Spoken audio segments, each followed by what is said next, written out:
This is Binghamton Now on News Radio 1290 WNBF Binghamton and WNBF.com.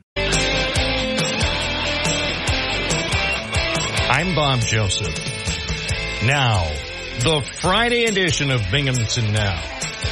It's live, it's local, totally unscripted. And you can contribute by calling 607-772-1290. Go ahead, call. WNBF. And away we go. Another big day as we wrap up another big week in America.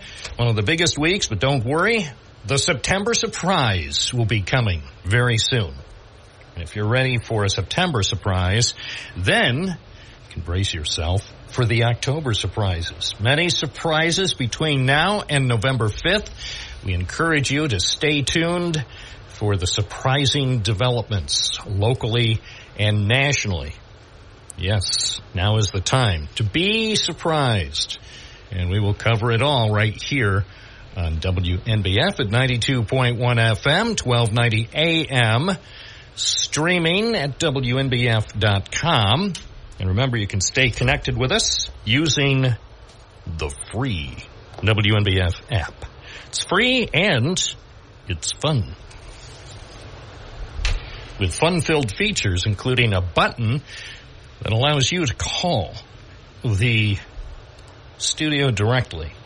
Why go to the trouble of dialing 607-772-1290 when you can simply push the button from the app and connect directly to the inner sanctum of America's very best radio program. If you have any thoughts on what's going on around here, we certainly entertain your thoughts. Remember, this is an issues-oriented program, so stick to the issues. If you're part of that crowd, this is your program. As far as other types of shows, well, you can listen to them. We have lots of other types of shows on the station here, so we've got you covered. If you don't like this show, don't worry. More shows are coming up that may be more to your liking. Had a chance today to already speak with a few people about something going on around here that you'll see, I think, some important information. Protect you and your family on our website today, WNBF.com. So had an opportunity to ask a few questions already. So I'm in fine form. It's 9:14. Let's take a call. Good morning, WNBF. You're on the air. What's your first name? Where are you calling from? John, from the Binghamton Plaza. All right. And so you are the property manager at the Binghamton Plaza on West State Street on Binghamton's north side. Correct. I have a problem. The city moved a big homeless camp over on Robinson Street, and they had a big trailer. The city tore down the house. Now they came back here and they built a big homeless camp down on the riverbank, and nobody seems to can do something about it. I mean, it's been a freaking nightmare for me here for the last week with all these people, a week and a half. So now I have the problem over here because they're getting in our dumpsters, making messes, going to the bathroom behind the plaza. I mean, there's a whole camp built right. They got a trailer down there on the riverbank and everything else. Yeah. I mean, how many people do you think are staying there? At least 10. All right. I mean, there's got a whole camp right down there right now. I mean, I called everybody. Nobody seems to want to do nothing about it. And when did it all start? How long ago did this begin? A couple weeks ago now, when they pulled their homeless camp down on Robinson Street, they just all came right over here. They were behind Serafini's there for a while, another group, and now they're all over here down there. And then they one huge mess. The state was here yesterday, and they had them all around them. So I don't know. What happens when you call Binghamton Police to report the matter? Well, I called code enforcement. Nobody seems to call me back. The Binghamton Police say, well, they can't really do too much about it because it's not on our property. I mean, Well, it's on the city property. I called the conservation department, and I never got a call back from them, so I don't know what the deal is with it. But I mean, I got the daycare kids that walk down there. People walk right, and they're all hanging out up there, and it's just not a safe situation. When, have the police ever responded, or did they just basically say that there's nothing they can do, so no point in sending some patrols over? I mean, I think they have come over and took a look at it, but they just say there's really not much we can do about it. Yeah, well, from the police standpoint, I can kind of understand that maybe their hands are tied. I don't know, though, at this point, if the people who may have been staying over on Robinson Street to the east, if now they need a place to stay. So I'm not sure. Now, have you reached out to Mayor Cram's office to at least? I called them and they never called me back. They said, I left messages once and I spoke to them twice. I spoke to the girl in the office and there's no reply. But they can be over there and watch all this, on Robinson Street, cleaning it all up. They just gave us the problem now. Yeah. Well, okay. At least it's on the record. And would you do me a favor, John? Would you keep me updated on this if anything happens, if you see any activity, anything new, because sometimes if you shine a spotlight on a problem on this program, sometimes action gets taken. So let me know if you see anything happen that might address this situation. You're correct, because that's why I called you. All right. Well, you know my email address, too. I appreciate if you come over maybe this afternoon and take a picture of it. All right. Walk up on a river walk and you'll see it. Remember, Bob at WNBF.com, so even if I'm off the air, I'm never off duty. All right. All right. Thank you. Thank you, John. That's the story from Binghamton's North Side, making contemporary news. It's 9:17 here at WNBF, WNBF.com. Problem of homelessness is growing in the Binghamton area. In fact, that was one of the issues, part of an issue that came up for one of the stories I'm already working on. It's not the main thrust of the story, but it is definitely part of a story that I was starting to report on this morning because of some serious concerns here in Broome County. So we will try to look into that. Unfortunately, as I think almost all of our listeners have noticed, the homelessness issue has gotten worse. Seems to have gotten worse over the last 2 years or so. 9:19 at WNBF. Take a look at WNBF.com for some interesting stories. What is going on at the University Inn? The University Inn, located conveniently west of Binghamton University. It's a 79-room hotel. It's really not that old. The building was constructed in 2008. So that makes the building 16 years old. And for the first few years, it operated under the brand Comfort Suites. Well, now there is no comfort at the inn. The Comfort Suites brand was dropped, I think, a little over a year ago. So the town of Vestal, for reasons known only to the town, because the town won't return calls. I don't know if that's an official town policy, not to return calls from reporters. Anyway, the town of Vestal did not respond to calls from WNBF News about the situation at the University Inn on the Vestal Parkway. Bright red notices from the town were posted at the hotel indicating no permits or any type of work had been issued for the site. So we stopped over there several days ago to take a closer look at the big red notice. Stop work.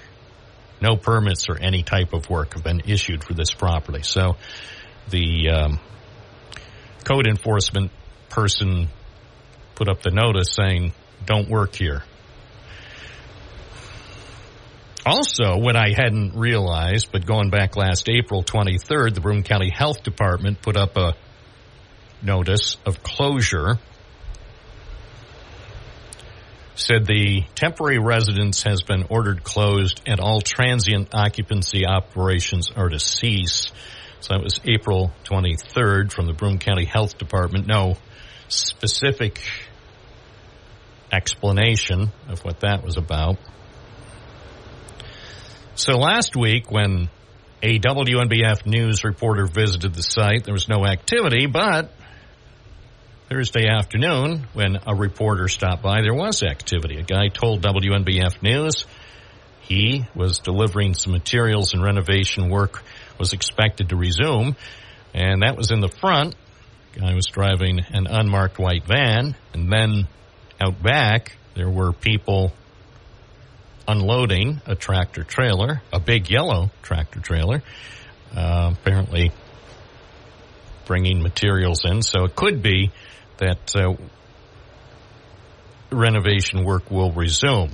And we did notice one other thing on visiting Thursday afternoon. They now have been granted or been issued a building permit and a storage container permit. So apparently the necessary permits have been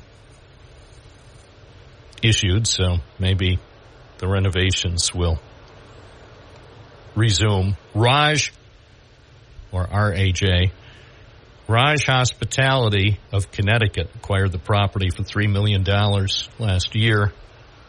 Jay Kumar Shah, who was identified as the owner on the building permit, did not return a call from WNBF News seeking some information on the status of the University Inn. And as I mentioned, the Vestal officials also did not return a call. We tried to reach them for comment on what's going on there. A little bit of history for the site. The Comfort Suites Hotel was built in 2008. Remember what used to be there? Maybe you do. Of course you do. The old Vestal Steakhouse with that big dog on the top. You know, now apparently somebody has taken the dog and eaten it. Oh, no, it was a bull. Oh, so somebody took the big bull and they ate it.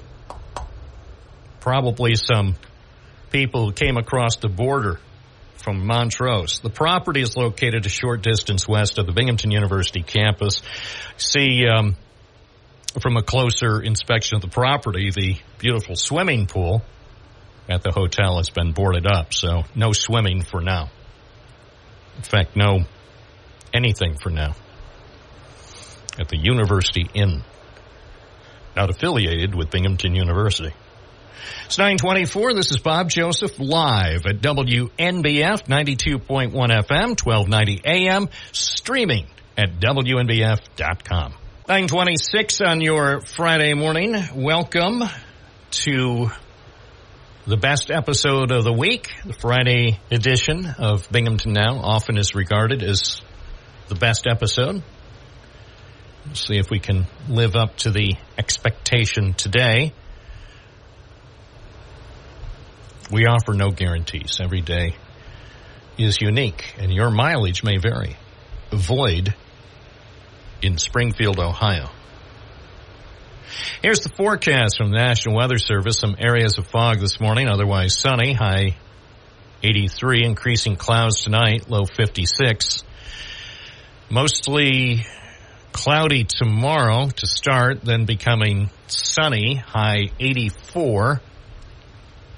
Sunny on Sunday, high 83 for your monumental unveiling, all your statue celebration needs. Looks like a perfect day if you're within walking distance of Rec Park on the west side. And even Monday and Tuesday are likely to be sunny. I know you're saying, but Bob, how is that possible? To which I reply, I don't know. The only thing I know is we're going to pay a price. Right now it's 59 in downtown Binghamton. That is 50 or no, 59 Fahrenheit. I was going to say 50 Celsius. Imagine that. 15 Celsius. And speaking of 50, the air quality index right now is up to 50. So what that means, I think we might be getting a little bit of smoke from the wildfires somewhere. Because now we're starting to see some, I guess it's increased levels of ozone. Increased levels of ozone. So it will be, right now it's on the edge between good and moderate. So overall, the air quality shouldn't be too bad today. It's 9:29, WNBF, WNBF.com. What will happen with that White House at 188 Court Street? What will happen? So the plan is to tear it down.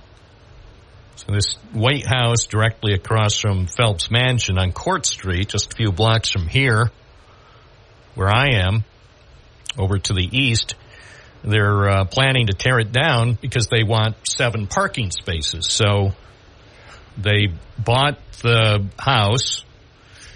I haven't been inside. If I can go inside someday to take a look around, I will. And then I'll take some pictures and video to let you know what it looks like. I've seen some pictures from inside. It looks like it needs perhaps a little work. But they bought it for $140,000 last December with the intention of tearing it down because they have an office building next door and they want more parking spaces. They want 7 parking spaces where that house is located now. So we have some pictures. If you want to see what it looks like, it's on WNBF.com. It's a 2-story building. It's conveniently located to many downtown Binghamton offices. So if you work downtown, it would be within walking distance to your radio studio or law office. Or if you own a restaurant, you could walk over to your business. So they're seeking permission to remove the house. And these things usually get zipped right through. You know, the approvals usually happen in the blink of an eye. But unfortunately, that's not the case here. Some people have raised a question or questions about whether this is the best thing to do. Preservation Association of the Southern Tier had issued a statement expressing strong opposition to efforts to remove the house. It was built in 1885. If you drive down Court Street, you'll note there aren't many houses left. I don't know what happened to all the houses, but it looks like most have been torn down already for parking or other development. The Preservation Association said the structure's distinctive materials, architectural features, and examples of fine craftsmanship remain intact. You can see from a photo at WNBF.com, the entrance doors look better than most entrance doors at houses that I've been visiting over the last decade. We talked about this with Mayor Jared Cram when he was last on the program, and he indicated that he doesn't, well, he didn't indicate, he didn't say if he wants the thing to be torn down for parking, because goodness knows we need a lot more parking in downtown Binghamton. Parking is at a premium, so, you know, more parking, right?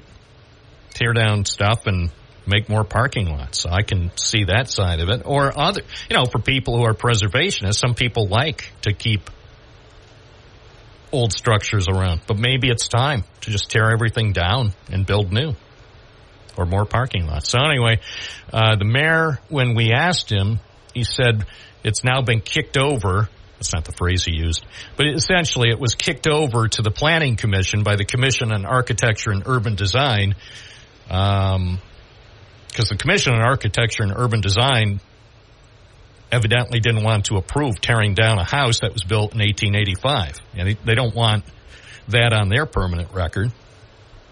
Let the Planning Commission have it in their permanent record, I guess. The mayor said the Planning Commission, quote, would be weighing whether or not it's something that could legally be done or responsibly be done. Mayor added, this is a quote, tearing down buildings, listen carefully, please, it'll be a test. Tearing down buildings, historic or otherwise, to build surface-level parking lots is generally not something that the State Historic Preservation Office really wants cities to advance, particularly if there are historic aspects of a property. Okay, well, we'll see. Stay tuned. I'm going to keep an eye on that place. If I see a bulldozer, wait a second, if you see a bulldozer, if you see any activity, if you see my friends from Gorick Construction staging equipment at about 2 o'clock tomorrow morning, call me. Call me. Operators are standing by to process your calls. It's 9:34 at News Radio, WNBF, WNBF.com. I'm Bob Joseph. I have started the video. It's 9:34, and look who's in the studio. Wait, hold on a second. How did you get in here? Identify yourself. Snuck in. It's Josh Riley. The Josh Riley, the one that guy keeps talking about on TV. I keep seeing Congressman Mark Molinaro. He is talking about you. He sure is. He has 30-second commentaries that are running frequently. He sure does. Of course, you also seem to have commentaries. I guess they call them commercials now. Sure. There's a lot of advertising going on in this campaign. Is that being donated by the local media outlets, the TV and radio stations? Are they donating the time to your campaign? It's the opposite of donating. I think the TV stations are probably getting a good chunk of money to run a lot of ads during election season. I heard, and I won't mention the number because I'm not supposed to, I heard how much the TV stations in the Binghamton market are expecting to take in because of election advertising this year. It's an enormous amount. I bet you're not surprised. I wouldn't be surprised. I wouldn't be surprised. I know that Mark Molinaro and his allies are spending millions of dollars attacking me on television. I think that I think it says a lot that he's not using those resources to talk about any accomplishments he's had. If he had accomplishments to run on, he'd probably be running on them, and instead he's resorted to spending millions of dollars attacking me for things that are just not true. Well, he talks about your legal career. Yeah. Are you proud of that? I mean, it sounds in the commercial that you grew up, as you say, in West Endicott, and then you grew up from a few blocks from the Endicott Johnson factory, and somehow despite that, you managed to come up with a successful legal career and practice law in D.C. It sounds as though, I mean, the way it's portrayed, it sounds like a negative. Yeah, I mean, look, I think it's all based on lies. Everything, none of what he's saying on TV is true, first of all. I grew up in an EJ house in West Endicott, didn't know any lawyers growing up, worked really, really hard to become one. And I did that because I knew it would be a way for me to make a difference in communities like the one that I grew up in. I saw friends' parents killed because of the opioid epidemic when we lost a bunch of jobs overnight. I saw the child poverty rate in the city of Binghamton skyrocket when we lost a bunch of jobs. So I worked really, really hard to become a lawyer. I didn't know any lawyers growing up, worked hard to become one, and I used my legal career to fight for the underdog and make a difference. I represented kids who were living in poverty and needed access to health care services. I brought Democrats and Republicans together to fight the opioid epidemic. And look, Mark Molinaro is a 30-year career politician who's never done anything else in his life. Every single paycheck he's gotten in his adult life was funded by the taxpayers, so I'm not surprised he doesn't get it. But at the end of the day, I'm here fighting for my hometown because we have been ripped off and sold out and looked down on by the political establishment. I'm sick of it. Folks around here are sick of it, and we're running for Congress to change it. Why did you choose a legal career? What prompted that? Yeah, I mean, it's just that. saw the challenges folks were facing in communities like mine and understood that people deserve and need a voice. You know, we're in an economy, I grew up in an economy and in a political system where the politicians did really, really well and the special interests did really, really well.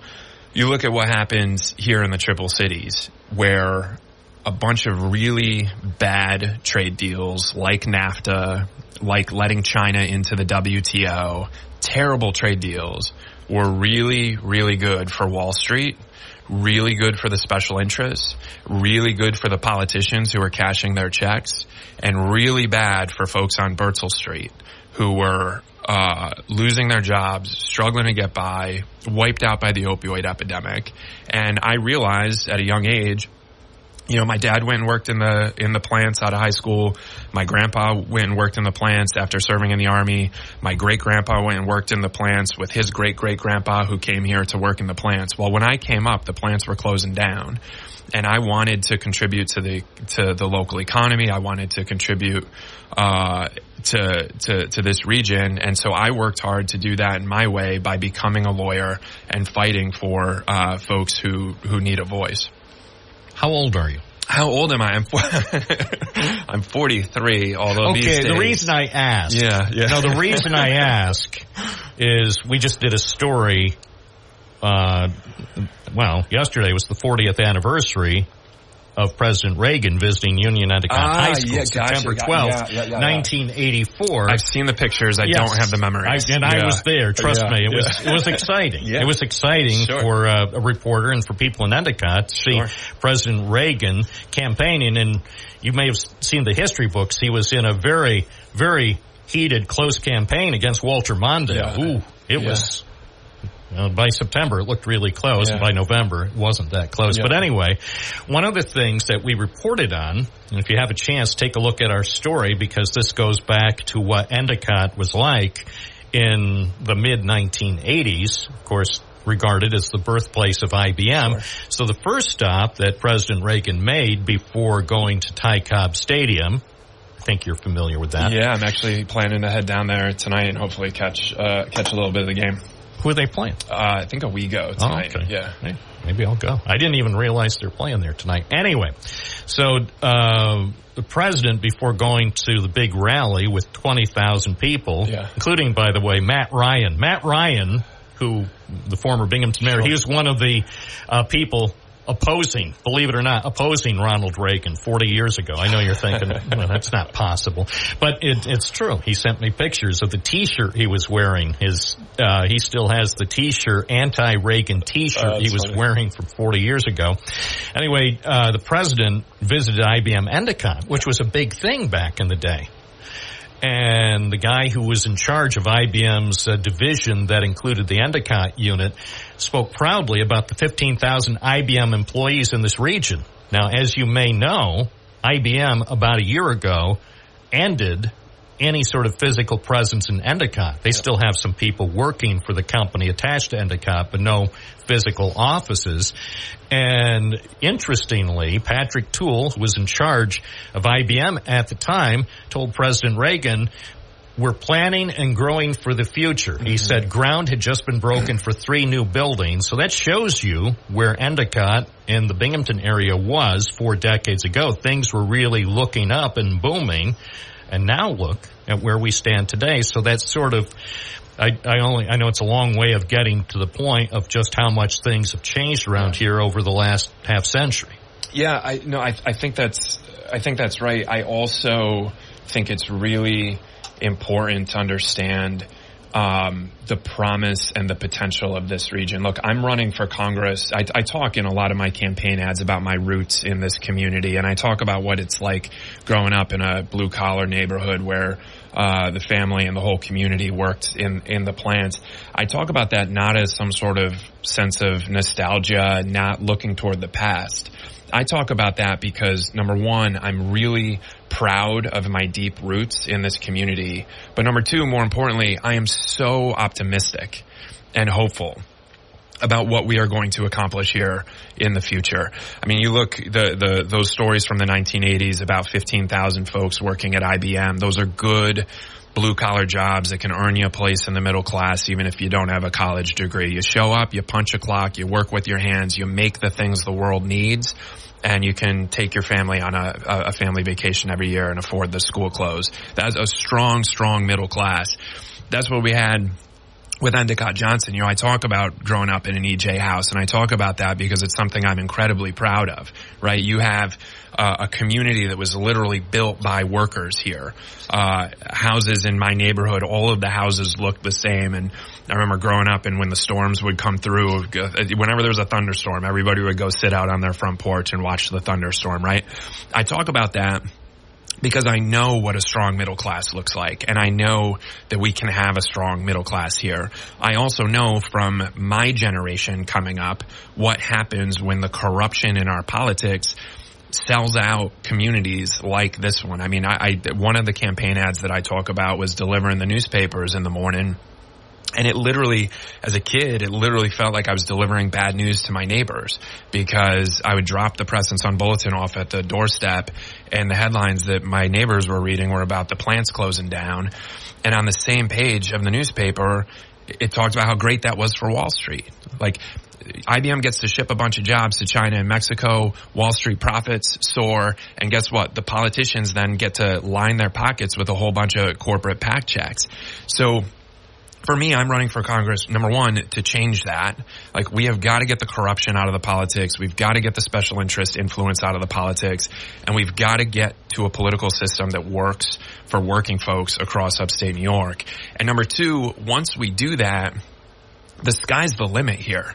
I mean, we have forever in the Triple Cities and in Broome County risen to the moment that the world has faced and manufactured things. My great-grandparents were making the boots our soldiers wore when we trampled fascism. Those IBM workers built the circuit boards that brought the world a technology revolution. And right now, the world is facing challenges like climate change and a whole host of other challenges. And my vision is that we are, again, the place that makes the things that the world needs, and we're going to do it. We just gotta get serious about the work. We'll continue our chat with Josh Riley in a moment. This is Binghamton Now. We're live at 9:45 on a Friday morning. News Radio, WNBF. And we are chatting on this Friday with Josh Riley, Democratic candidate for Congress, challenging the incumbent Republican Mark Molinaro. Taking a look at Mr. Molinaro's Twitter feed. One of the things he just posted an hour ago. I love Twitter. Yeah, I haven't seen this, whatever you're about to say. Here you go. It says, go figure, a New York City Democrat who wants to house illegal immigrants in our schools endorsed open borders. And then he tags Josh Riley, UE, that's your handle on Twitter. Josh will house illegals in college dorms. And there's it's a screenshot. I'm not sure where it's from. It says, New York City congressional leaders call on city universities to turn their dorms into migrant housing this summer. And so Mark Molinaro's Twitter, latest Twitter feature, when was this posted? At 7:53 this morning. So it says, Josh Riley, will house illegals in college dorms. Well, that's clearly not true, and kind of a weird thing to be posting on the internet at 7:30 in the morning. I think what this is probably a reference to is an incident from a couple of days ago where Mark Molinaro not just repeated, but then doubled down and tripled down on the conspiracy theory that's been floating around about Haitian immigrants eating pets. You're familiar with this? Well, we've covered that extensively since it came up during Tuesday's debate. So Congressman Molinaro has also covered it extensively. He's promoted it. He's pushed it. And look, all of this, whether it's whatever this tweet or post or whatever from this morning or that, it all shows one thing. It all confirms one thing that I think we've all known now for a while, which is that this guy is not at all serious about solving the problem with our completely broken immigration system in this country. Look, I've been saying for over a year, and I believe in my heart and soul that Democrats and Republicans have failed us on the border crisis. We have a crisis at the border, and it's time for both parties to stop screwing around and solve the problem. And what that means for Mark Molinaro, if he were interested in actually solving the problem, I'll tell you what, he's not going to solve the problem by rage tweeting in the middle of the night or whatever it was, first thing in the morning, conspiracy theories. He's not going to solve the problem by rage tweeting about, whatever this New York City issue is. He's going to solve the problem, if he's serious about solving the problem, by supporting the bipartisan bill that the Border Patrol Union put forward that would have secured the border many, many months ago. As you know, he's, over the last few weeks, brought up the, what I think most of us thought was a shocking story of a Peruvian gang leader showing up on East Franklin Street in Endicott. Pat Gary, the Endicott police chief, told me, he said, I didn't know our guys, when we sent our guys over to deal with some sort of dispute, that they were responding to a house where a guy who is said to have been responsible for 23 killings in Peru, including a retired cop. He said, I had no idea somebody who was here illegally from Peru was on East Franklin Street. Question still presents itself, and Mark Molinaro has more than once strongly suggested your positions on immigration and somehow have contributed to the guy from Peru winding up in Broome County in Endicott. I mean, that's been brought up frequently over the last months.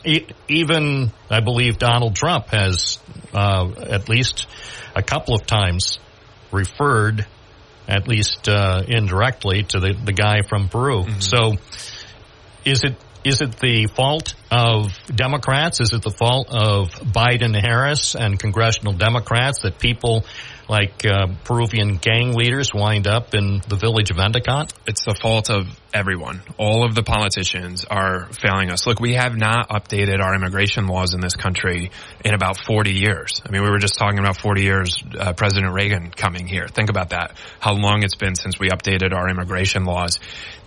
It is absolutely unacceptable and frankly horrifying that a Peruvian gang leader who was wanted on 23 murders was allowed into the United States, much less in upstate New York, much less into the neighborhood that I grew up in. And responsibility for that falls with a political establishment that won't do their job.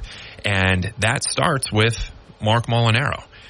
He has been in Congress now for 2 years, and he spent a whole bunch of time rage tweeting and yelling into the void about this issue. He has spent very little time actually solving it.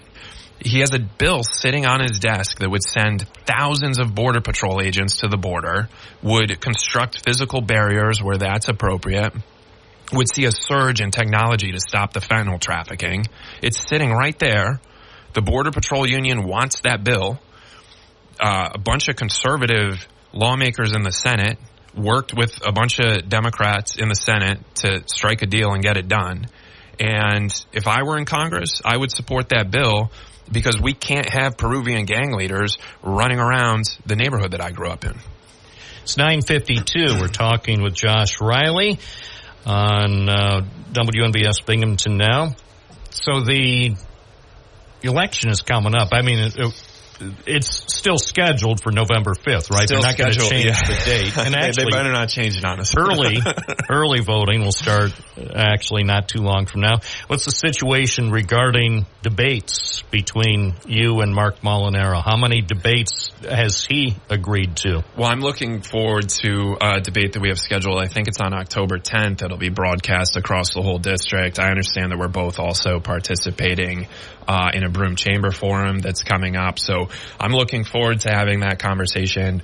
I think voters will be very interested in hearing our different perspectives on the issues that matter the most to them. I mean, one that comes up every single day on the campaign trail is whether women in this country should have the right to make their own healthcare decisions. And it's I'm running against a guy. He's been in politics for 30 years, and at every moment of that 30-year career, he's been anti-choice.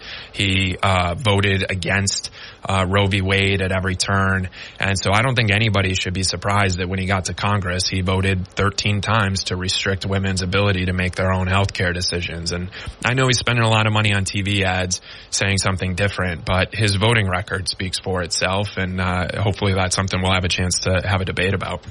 Well, speak to the commercial. He's got a 30-second TV commercial that seems to be in heavy rotation at the moment about the issue. And clearly he understands. I'm sure they're doing polling, and I'm sure your campaign or Democrats have done polling to understand that this is a big issue for voters, not just in this district, but across the state and across the country for this November's election.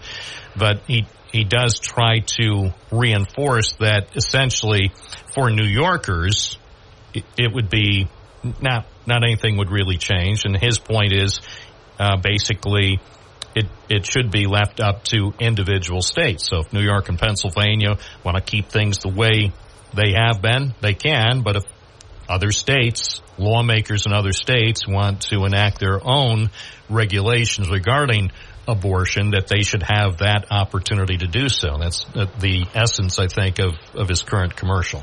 Yeah, and I think that just shows exactly how wrong he is on this issue. He has been saying for a long time, and so have others, I suppose, that this issue of abortion should be a states' rights issue. It's not a states' rights issue. It's a women's rights issue. What women do with their own bodies and their own healthcare decisions is not to be left up to politicians in the states. It's not to be left up to state lawmakers. It's to be decided by women and their doctors. That's where I am on it, and I think it's pretty cut and dry. Look, there's a bill that is sitting in Congress right now. It's called the Women's Health Protection Act, and what that bill would do is it would restore Roe v. Wade back into law federally. I will support that bill on day one because women should be able to make their own health care decisions and politicians should stay the heck out of it. Shifting quickly, I only have about a minute left in our segment.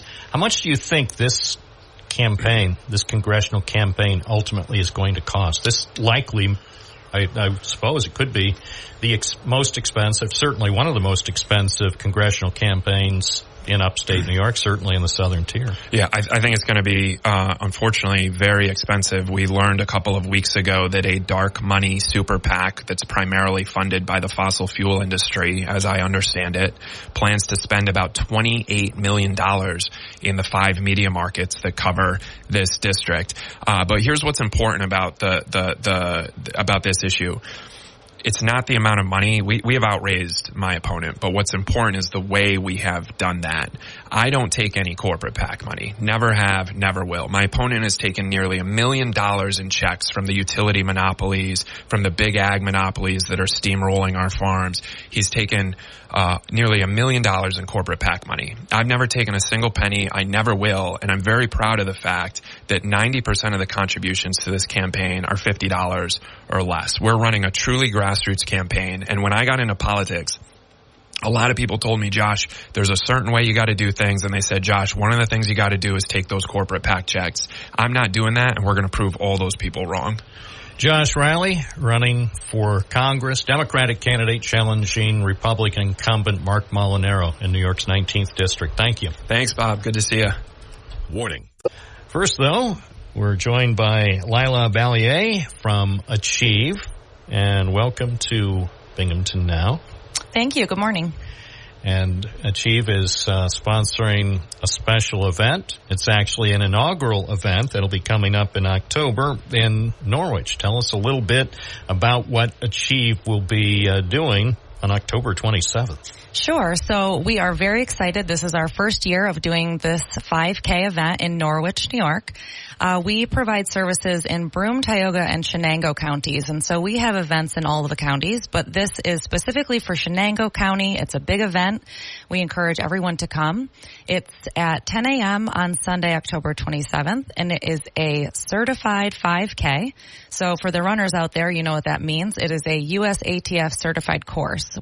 So we will have cash prizes based on age range, and we will have refreshments, and we're going to have music, and there will be a costume contest also. So those of you who feel like maybe you're not up to winning a cash prize for your speed in running, you can participate in the costume contest and maybe bring home some cash that way as well.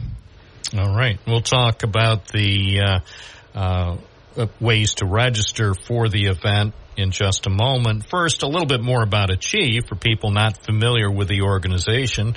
Give us a little background about Achieve and its mission in our region. Sure. So Achieve is a chapter of the ARC New York. We provide services to individuals with developmental and intellectual disabilities. Achieve, as I said, serves 3 counties, Broome, Tioga, and Shenango. We provide community habilitation services, day habilitation services. We have residential programs, supported employment.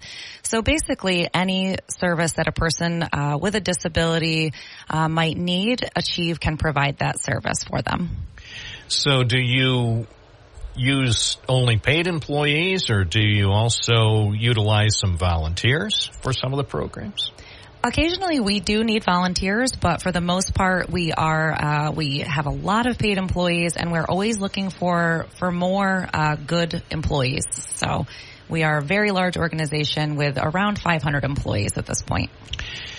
Are there any plans at this point to expand any of the operations that currently exist in the region, or at least at this point, are things likely to stay pretty much as they are with what Achieve is offering in Broome, Shenango, and Tioga counties?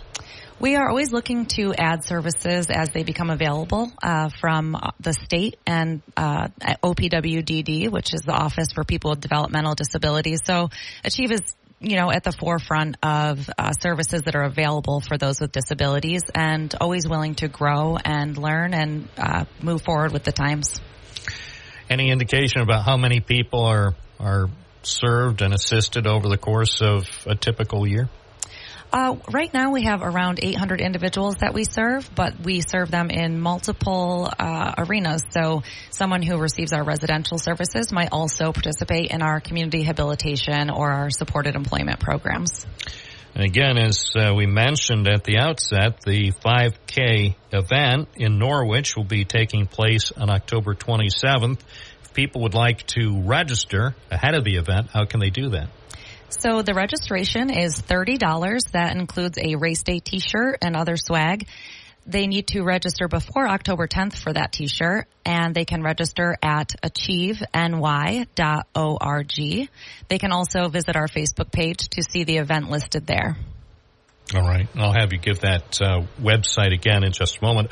Also, for some of our listeners who may not use their computer or may not be inclined to go online, is there a phone number they could call for some information? Sure. People can call me at 607-352-3280, and we can figure out a registration over the phone.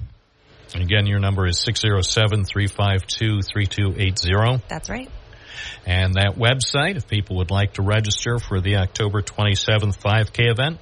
That is Achieve. That's ACHIEVENY.org. Lila Ballier, thank you so much for being with us on our program. Thank you very much for having me. Hope you have a great weekend. You too.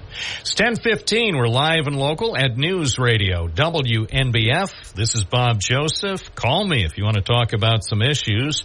We've got the phone lines here, and hey, we have some time. We're here till noon. 607-772-1290 is our number. Again, that's 607-772-1290 if you'd like to talk on Binghamton Now on WNBF. All right, 607-772-1290. Now to the phones. Good morning. You're on the air. What's your first name? Where are you calling from? Tom from Menville. How are you doing today, Bob? Good morning, Tom. Thanks for calling in. Yeah. So yesterday, you kind of hung up on me fairly quick. Maybe my time ran out. But you guys are, pretty excited about the SWIFT endorsement. But are you excited about the Putin endorsement? Yes. I was surprised. It's very rare that a president of Russia endorses a presidential candidate for the United States. So I don't want to say it's unprecedented, but I don't recall any candidate for president of the USA being endorsed by a leader of Russia or the Soviet Union. So I think this could be a first. Right. And my thing is, for the last, 3.5, almost 4 years, a lot of your callers were calling Putin Trump's buddy. I mean, personally, if my buddy was running for president, I would endorse my buddy. You know what I mean? Like, I find that, kind of strange that, everybody would call Putin Trump's buddy, but at the end of the day, they, he endorses Kamala Harris. Yeah, I didn't have Putin endorsing Harris on my 2024 bingo card. No, it came right out of left field, if you know what I mean. Oh, I know. And the thing is I know why he endorsed Kamala Harris. And the simple reason is she's a weak candidate. She'll be a very weak president. I mean, as soon as Trump was out, Russia went in. Well, we saw, I'm sure even Putin was able to see how the two candidates performed in the debate, so it's no wonder. Oh, wait, Putin announced his endorsement before the debate. I wonder if he had second thoughts after he saw the debate because of the way Trump performed. Maybe he'll rescind his endorsement and announce an official endorsement of Donald Trump because of Trump's performance on Tuesday night on the ABC News channel. Bob, we had this discussion yesterday. Kamala Harris did not answer one question. She did not give one policy besides a song and dance to just eat up time. She didn't give the American people nothing. Absolutely nothing. You know it. Everybody else knows it. And the thing is when they have these debates, the Democrats will not allow one Fox News person besides Chris Wallace. Is after the debate, Chris Wallace left Fox News. Besides that, they'll never have somebody like Sean Hannity or, a guy like Sean Hannity or somebody good like him that will hold their feet to the fire. They won't do it. Well, I think Sean Hannity ought to be the sole moderator of the next debate, and I think they ought to hold it on the Fox News channel. And they ought to be for 3 hours. Hannity asking questions of Kamala Harris and Donald Trump. I think that would be fair. You know what? I think they should have one liberal media and one conservative. Well, how about this? They could have Hannity do a debate, say in a couple of weeks on Fox News channel, maybe a 2 or 3 hour debate. Just Hannity. Don't have additional moderators because that weakens the overall thing. Hannity asking questions of both candidates, and then 2 weeks later have one on MSNBC with Rachel Maddow being the sole moderator, and also 2 hours. That way, I think it could balance out, and certainly some people would say, well, Sean Hannity's not fair to some candidate, and then 2 weeks later, some people would say, well, Rachel Maddow wasn't fair to the other candidate, and in the end, I think everyone would be well served. A Fox News debate, and then 2 weeks later, an MSNBC debate. No, I think it needs to have two moderators. That way, if you had somebody like Sean. Oh, you mean how about this? By special arrangement, then Sean Hannity and Rachel Maddow. Because the moderators will keep each other held accountable. Right. Okay. It'll keep, theoretically, it won't be perfect, but theoretically, you get one moderator sort of perceived to be on one side and the other moderator perceived to be on the other side, and the two of them could work together to keep each other honest and the candidates honest. Yeah, because let me tell you, if Sean Hannity was one of the people at that debate, those moderators would have never gotten away with what they did and how they did things. That would have been, Sean Hannity would have called them right out. Okay, I'm for it. Hannity and Maddow doing 2 debates. The first one on Fox News Channel in 2 weeks, and then the other one on MSNBC in 2 weeks. And then both of them, Hannity and Maddow, could laugh together at CNN because they wouldn't get any of their people on the debates. They would just laugh and laugh and laugh. That'd be the one thing they could agree on, that it's great not having anybody from CNN on the debates. Well, the bottom line is the Democratic handlers would never, ever, ever allow it. Oh, they might. Don't assume. By the way, why do you think Donald Trump now is refusing to do another debate? That was the thing that shocked me. I thought for sure he would insist on another debate because he did so well Tuesday. Why would you when they just, the way they did things, they never followed up with Kamala Harris to answer questions. You know, they never went after her for any of her old policies.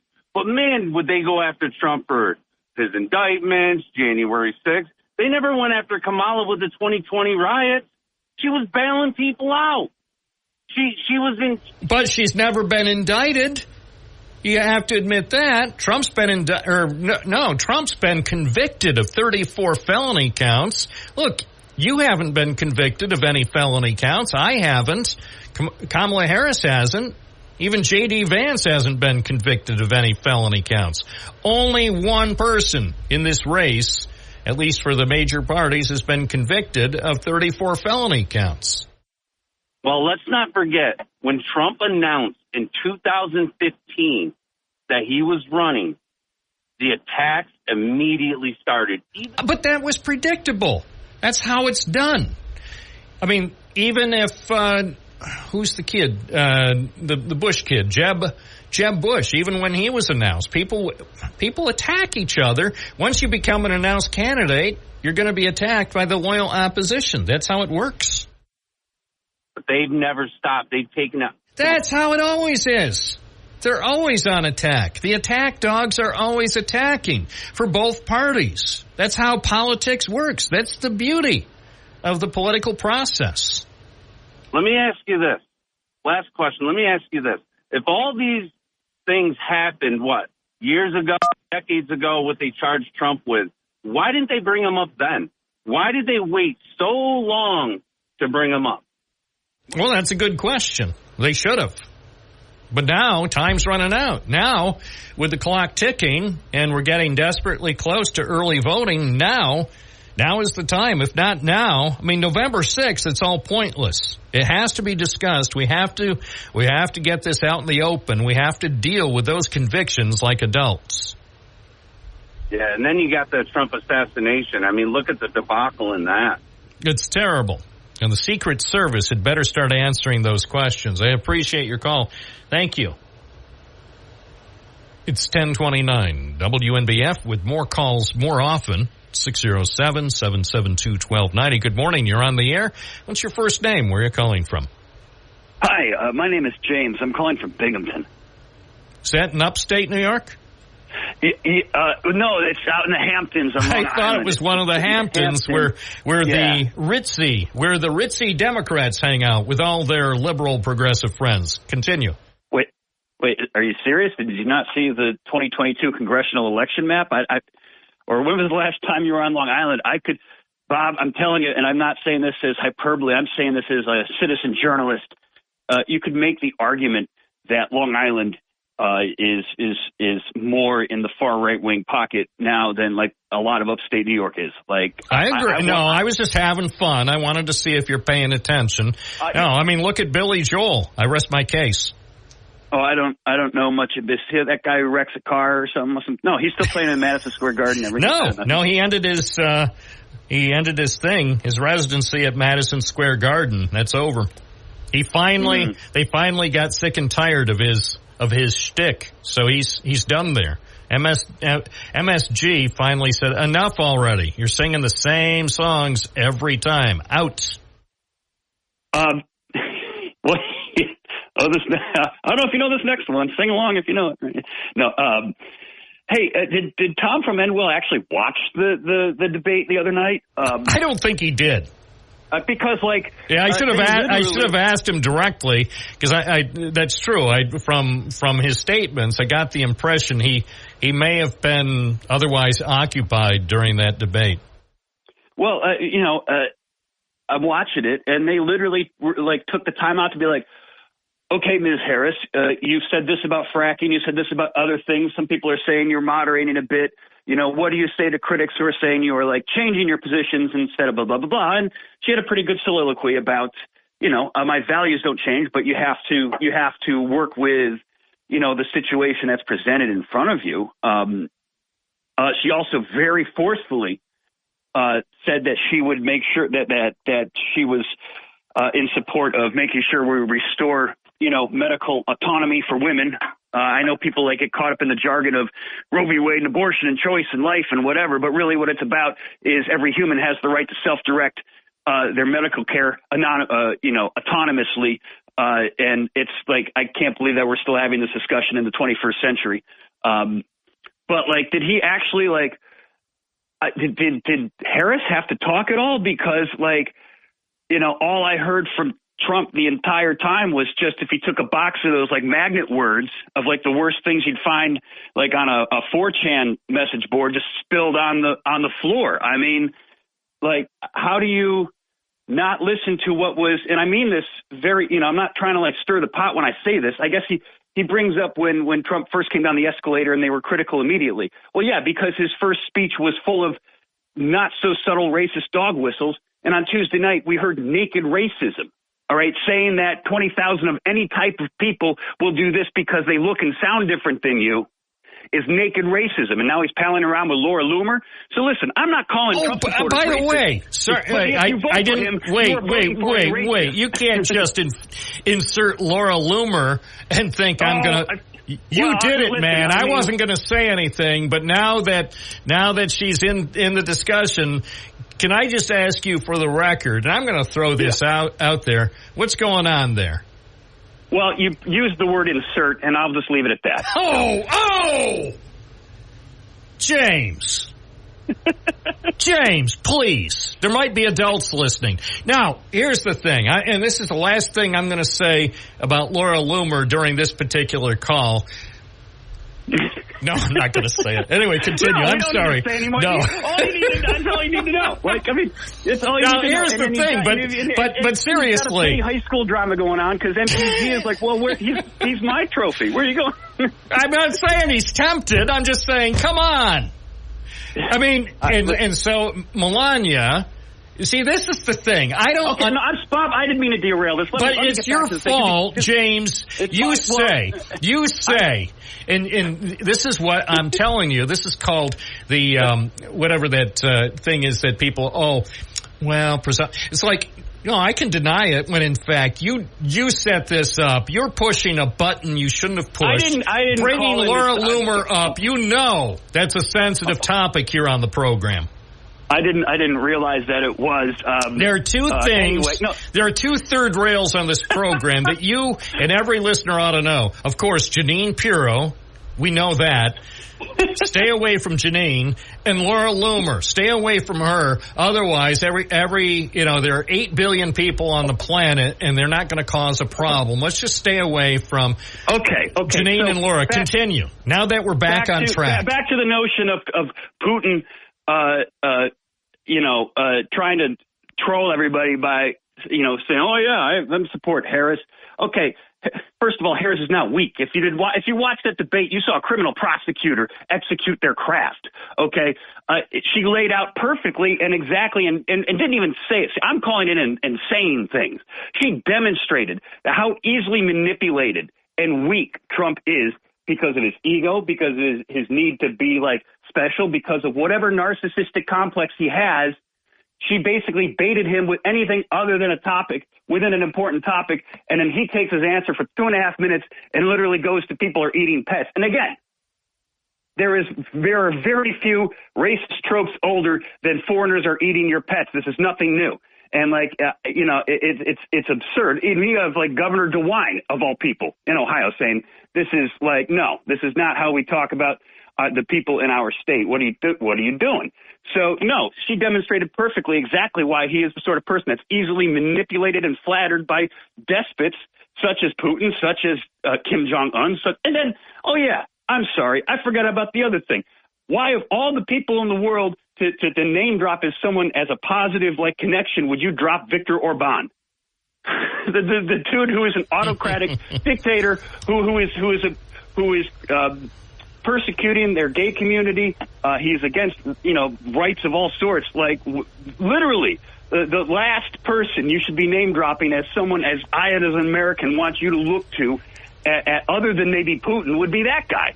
So he basically demonstrated exactly what it is that Harris was trying to lay out, as this guy is easily flattered, easily manipulated, and he is the one who is weak. All right. Well, that's your opinion. Well, I mean, look, James, you're entitled to your opinion just like every other viewer. No, I'm just saying somebody who watched this. You know what I mean? I know. I saw it. I came away with some impressions, but all right. I'm just okay. This is, and I'm going to talk about this topic real quick too. If you are out there literally concerned that people are quote unquote being replaced in this country by other people, look in the mirror and say, man, when did I become racist? You know what I mean? Because that's the root of all of it. All right. And maybe you aren't. Maybe you don't think you are. But if you vote for Trump, you are voting for a racist, and that's the simple truth. And I'm someone who tries to avoid that stuff. Someone who tries to be down the middle with that stuff. But all I heard on Tuesday was someone who was able to very easily trigger a very sensitive, very old, and very witless person, and they just all the rants and all the insecurities and all the anger and all the vitriol just spilled on the floor like broken words. And all right. Yeah. Well, I appreciate your perspective. And Laura Loomer. Don't do that. Don't do that. I was just, the last 60 seconds, I finally was able to drink enough coffee to get that image out of my mind. Well, not that there's anything wrong with that. She has a place in political discourse. I guess I'm trying to think of an analog. No, there's nothing more to be mined here. That's the last we're going to talk about Laura Loomer for this week. Anyway, okay. Well, I hope you have a wonderful weekend, Bob. Oh, I will. Despite your attempt to get things off track. Oh no, that was me. Thank you. Well, it's not off track if the dude's carting her around like his new house pet. And all this, Oh, James, I want you to go and you think about what you just said for the next couple of minutes, and then enjoy your weekend. I will do that while I stick my face in a plunger just like Laura Loomer. No. Sorry, I have to terminate that call. It's 10:38 at WNBF. James. Morning, you're on the air. What's your first name? Where are you calling from? Good morning there, Bob. It's Dave from Vestal. Welcome. Refreshing change from James. Yeah, refreshing change. Bob, liberal progressive, come on. You quit allowing communists on the air, please. Will you stop? Hey, everybody is welcome. I don't think we've ever had a communist on this program. We've been doing the program now for more than 13 years. To the best of my knowledge, we've never had a single communist on. What, Bob, you've had many. Matter of fact, you just hung up with one. Hey, by the way. Oh, James from Binghamton is not a communist. Then tell him to stop sounding like one. Well, maybe he needs a better phone. That was good, Bob. Bob, wait, I was listening to you and Tom, and the idea of Rachel and Sean together, Bob, it wouldn't work because we'd end up having a debate from the moderators. They would be debating. It would take away from the debate. No, they wouldn't. They're both are professional. It wouldn't work. I saw Sean Hannity once. When Sean Hannity was in Binghamton, I saw him at the forum, and I could see at the forum that there was one professional. Yeah. Bob, real quick. Oh, no, that was Ted Cruz. No, Ted Cruz was on the stage. No, there were two professionals, Ted Cruz and Sean Hannity. I saw them at the forum right here in Binghamton. So, I saw the professionalism exhibited by both Senator Cruz and also the well-known host, Sean Hannity. who will be heard this Lucky. afternoon on WNBF from 3 to 6. Lucky you, Bob. Hey, Bob, can you tell me why all of a sudden, and I know you're going to say conspiracies, they're wrong, but how come all of a sudden Harris no longer sounds like a third grader? Passage of time and all that stuff. Bob, yesterday at her rally, she was wearing the same earrings. Just wanted you to know that. All right, thank you. Maybe those are her lucky earrings. It's 10:41. Oh, what the heck? Let's take another call. Saved by Verizon. 607-772-1290. It's Friday, and the fun is only beginning with Bob Joseph live on WNBF. More calls more often. Bob in Binghamton, you're on the air. Hey, just to be fair to Judge Janine, he said she only drives fast because she thought Greg Gutfeld was tied to the bumper. All right. I didn't hear it exactly, but probably was well intended. Anyway, thank you. Let's see. Oh, Greater Ithaca. Joe in Tompkins County, or the vicinity of Tompkins County, the Greater Ithaca Metroplex. Good morning, Joe. Yes, Communist Joe of Greater Ithaca. Are you now, or have you ever been a communist, Joe? Everyone in Ithaca is a communist. Thank you. That's why being here. The greater communist metroplex, the communist capital of America. Well, what's interesting is how well the capitalism is doing in Ithaca. It's interesting. It's true. People deride Ithaca and Tompkins County as being some sort of bastion of liberalism, progressivism, and communism. And in fact, every time I go there, it looks like capitalism is winning out. Yeah, boy, they're hiding the communists. Okay, new topic, okay? Cryptocurrency. I think it's one of the worst ideas that's ever come along. Now, I'm going to cite from the Cortland Standard from Wednesday, and this is an Associated Press article. Americans lost $5.6 billion last year in cryptocurrency fraud scams. And it goes on about that, citing the FBI, and of course, it's the classic thing with fraud scams. To me, it just gives another easier way to get money out of people. And unlike most fraud scams that are just fraud scams, this thing burns up a lot of energy in the process. So I can't say much of a good thing about cryptocurrency, Bitcoin or otherwise. Yeah, I've been right from its inception. I was unamused. Right from the moment I saw a reference, and then I think I did some quick checking on the internet, I thought to myself, this is a scam, and ultimately it has a potential to be one of the biggest scams of my lifetime. And nothing has changed my original opinion. Also, I'll note that you missed your chance to get the press's roll, okay, because Cortland Standard has gone to the new smaller size that's printed in Oswego. Have they stopped already?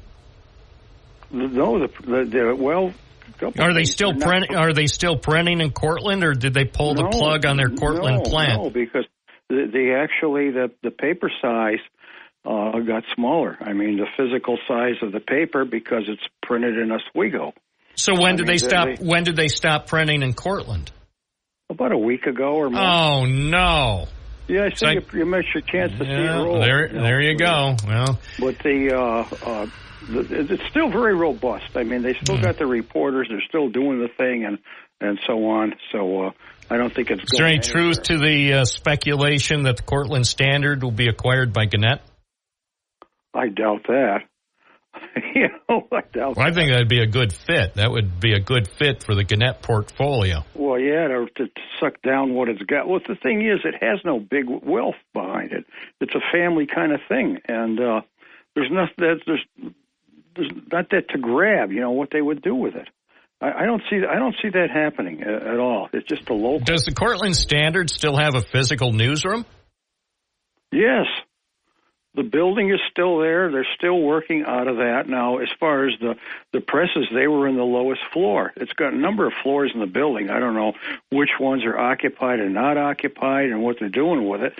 And all it's going to do is free up the mechanics downstairs. That you could. Yeah, I wonder how many people. I wonder how many people lost their jobs by the decision to move the printing to Oswego. The printing people would be the physical printing.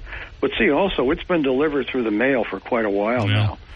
So it doesn't just, the delivery doesn't, that's already been changed. Right. Well, but it's a weekly paper. Yeah, well, it's daily.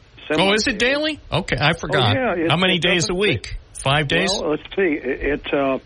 It's Tuesday through Saturday. They don't have a Sunday and they don't have a Monday. All right. Well, I keep waiting for the Press and Sun Bulletin to shift over to mail delivery. That should be a real improvement for the people who get the print edition. Yeah, I don't know. I don't know why they wouldn't. Yeah. Well, they've already done it in Elmira and Ithaca, so I suppose Binghamton ought to switch to mail. It'd be nice to see your newspaper delivered around 4:30 in the afternoon.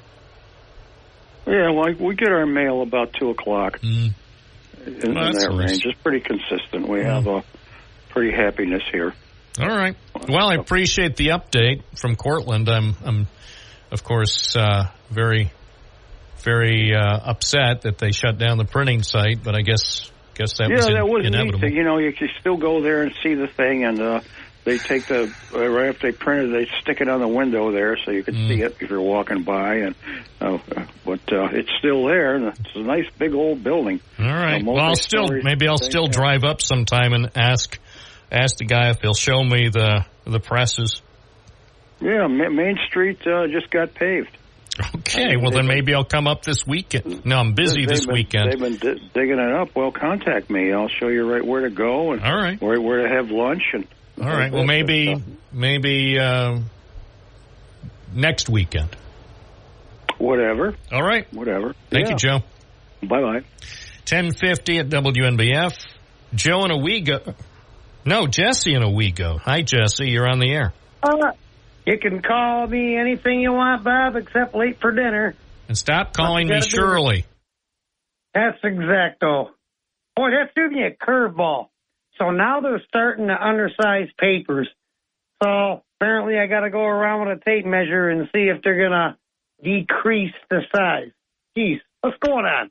Well, almost every paper, whether it's the Binghamton paper or the New York Times or the Wall Street Journal or the Washington Post or even the New York Post and the Daily News, almost every paper is a lot smaller today than it was 10, 20 years ago.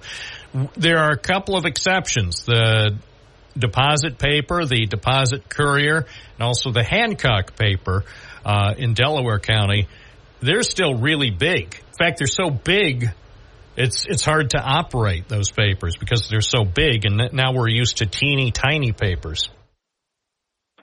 I miss the thick papers. I mean, it could take you, especially like on a Sunday morning, Bob, you could sit back and probably do 3 hours of just enjoyment.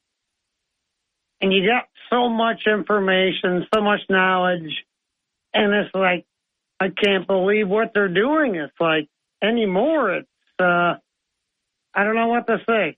Anymore, I got to be selective. I still get the Owego Penny Saver, which they throw up on my back deck, which is hilarious. I get the Tioga County Courier, and then I got to be selective for the rest because they've changed it out so much. I'm just like, I think I'm just going to stick to local. All right. Did you see those kids took the old strawberry? I was told that they cut it up in pieces, and anyone that wants to come and get it, they can have it. But I'm like, you know what? I was told that they got rid of that strawberry because it was infested. It was. Well, when they took the old one off its, it wasn't even on a pedestal, so no wonder it got infested. But yeah, when they moved it from where it had been, yeah, it clearly had gotten insects, or I don't know what it is, but something had gotten to it. So at least with the new strawberry, it's on a pedestal, so it should last longer. Well, if anything, Bob, you could put it in your garage next to that 962J thing. By the way, thanks again for that 962J. Talk You're more than welcome. I still find that hilarious, Bob. It's just the simple things that make you laugh, It's one of the funniest things it's one of the funniest things we've ever seen. So that says something about us. Appreciate your call. You have a great day. Thank you. It's 10:53 at WNBF, WNBF.com. Good morning. You're on the air. What's your first name? Where are you calling from? This is Paul from West Windsor. Morning, Paul. What's up?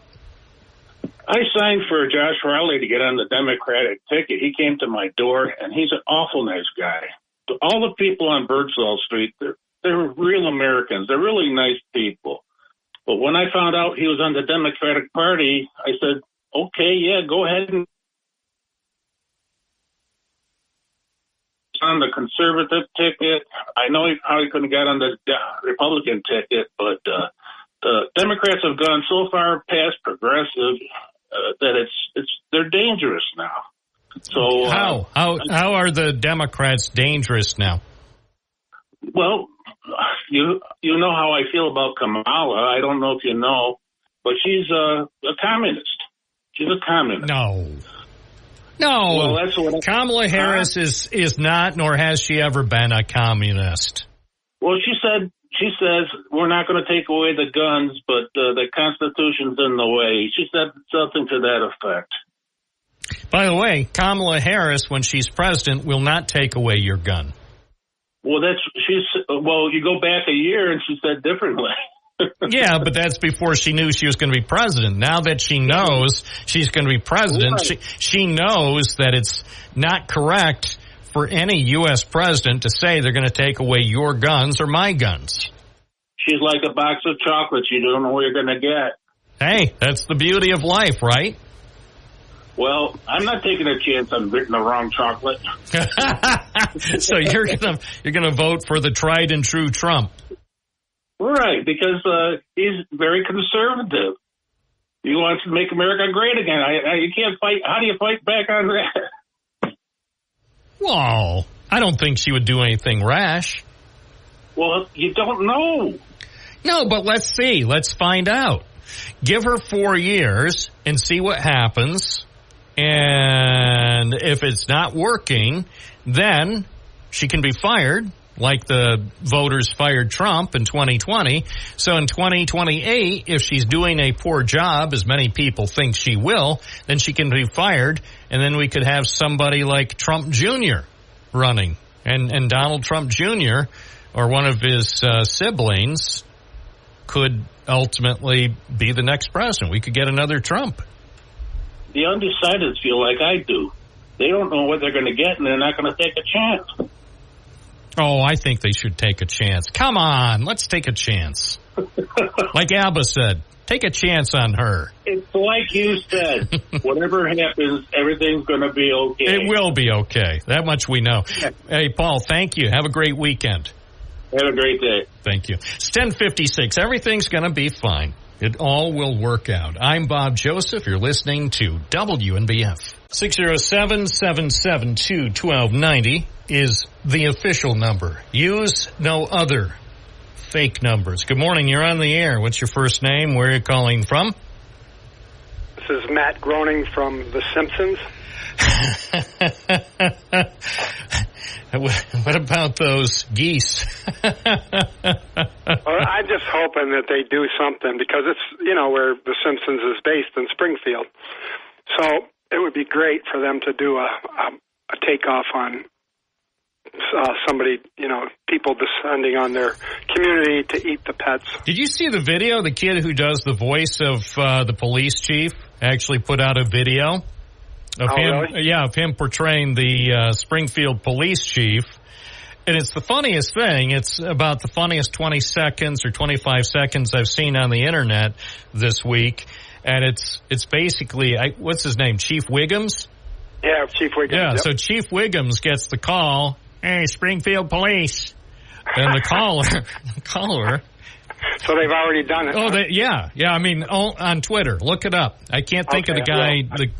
Is it Harry Shearer who does the voice? I can't look up whoever does the voice of Chief Wiggums, because he already did it on Twitter, and I knew it was too easy. I thought I had a great idea, but I'm sure they were thinking about it. Oh man, those guys are professionals. They had the ideas probably instantaneously. Probably they were texting each other in real time during the debate. On the one hand, it's kind of funny, but on the other hand, it's kind of sad.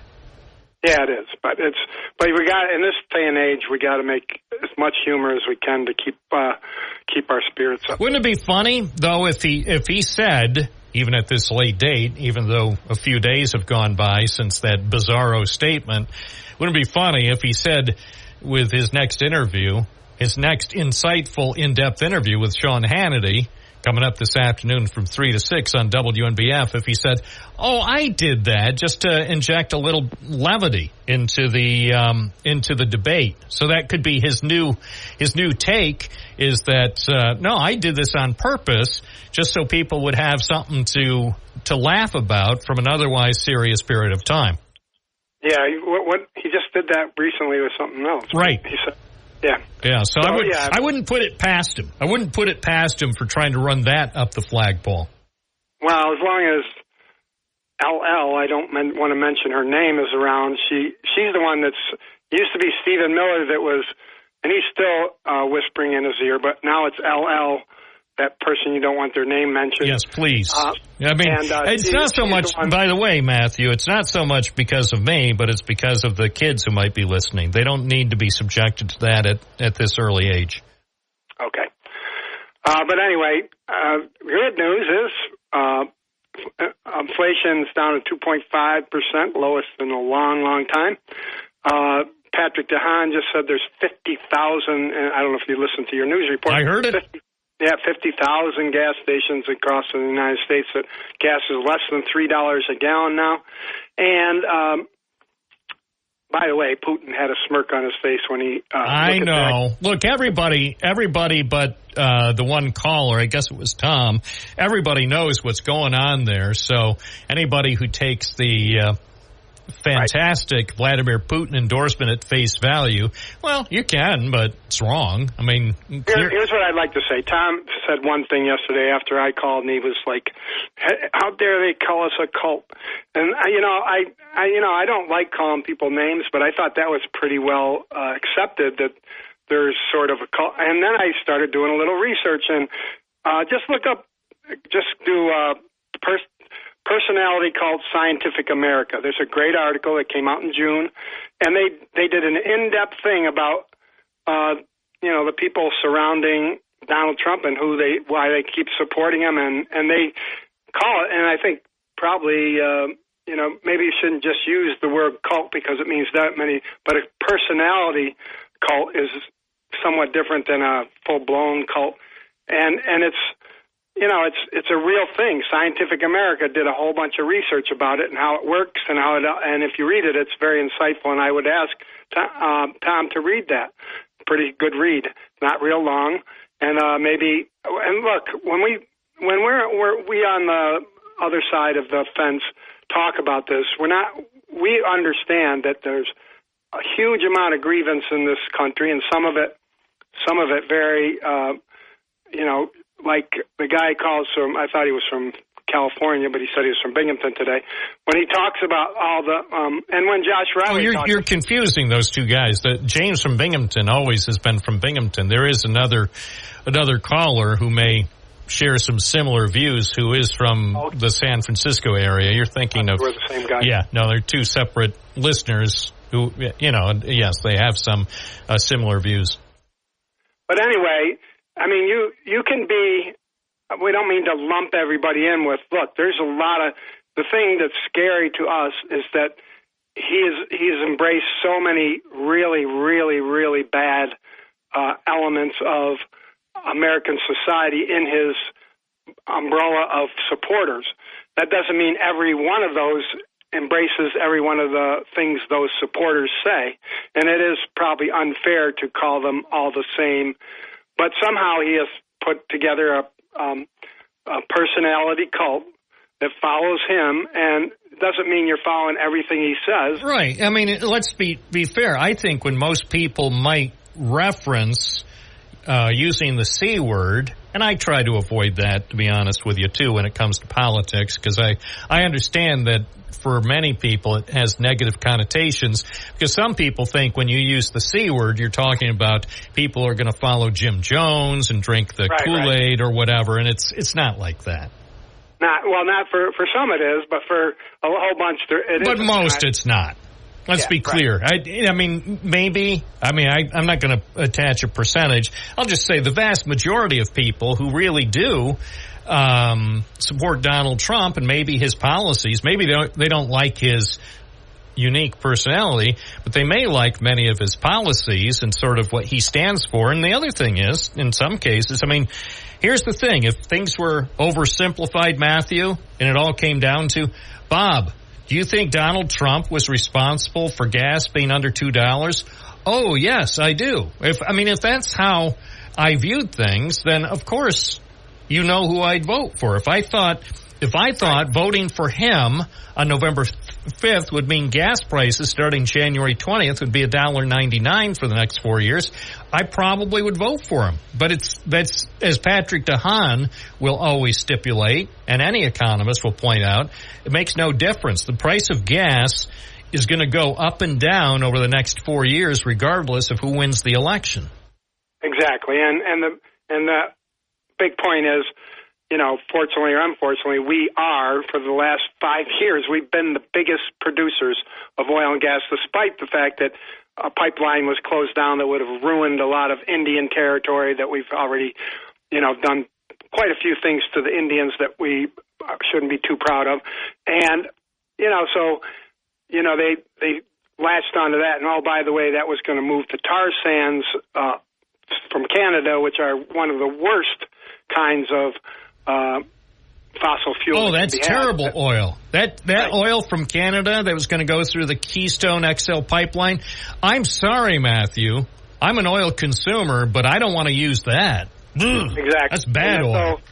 So there was, we are, let's hope we figure a way to get off of fossil fuels, and that we keep, and that's another thing. By the way, if this administration will follow through, this guy that's running for president, the former guy, he calls everything that's happening to the climate a hoax. How can, and people follow that and they believe it. And it's like, how can, you have to be living in some kind of, the guy's predicted if we go past a certain point in carbon dioxide in the atmosphere, this will start to happen. And it has started to happen in spades. So, and the temperature, everybody knows, if you follow anything about for the last 10 years, we've had the highest temperatures in history that we know about, recorded history, and that the storms are getting worse. The water in the atmosphere is much more, because of hot temperatures. Science says that all that moisture gets sucked up and then ends up coming out and causing huge destruction. And not to mention all the people who have, for so many years, lived in the areas where rich people site their power plants and cause destruction to mostly minorities and poor people. Well, that's the way it works. Unfortunately, lower income people and minorities, no matter whether it's environmental issues or other issues, just based on where they live, they wind up getting a raw deal. Appreciate your call. Thank you. Have a good weekend. 11:20 here at WNBF. Let's take more calls more often. Hi, WNBF. You're on the air. What's your first name? Where are you calling from? Yes, hi, Bob. Good morning. This is Vinny from Binghamton. Oh, yeah. What say you? Yeah. I like saying that because my friend Bill O'Reilly used to say that. Yeah. Before he got fired. I wanted to talk about LL, and I wanted to get really, really, not saying you guys haven't been, but I wanted to get really serious about what has just happened. You've got, because it ties right in with what I talked about yesterday, about a man who brags about firing people. He brags about they're not up to par. He brags about that's the way I do it. I mean, this guy thinks he's still doing The Apprentice. But this is President of the White House. You see, ex-President Trump, you hired these people. You interviewed these people. You vetted these people. You shouldn't brag about your mistakes and try to turn those into victories, because that's all about you. Now, here you are, 9/11. And, Bob, this comes from just watching an interview yesterday with John Field. He's the founder of the Feel Good Foundation. That's one of those first responders. You invite this person who is a 9/11 conspiracy person. As a matter of fact, this is what John Field said. He goes, right after 9/11, two things happened. People for advocacy, activists, or theorists. People with theories. She said this is all nonsense. You invite her down there, and then you invite her on the plane.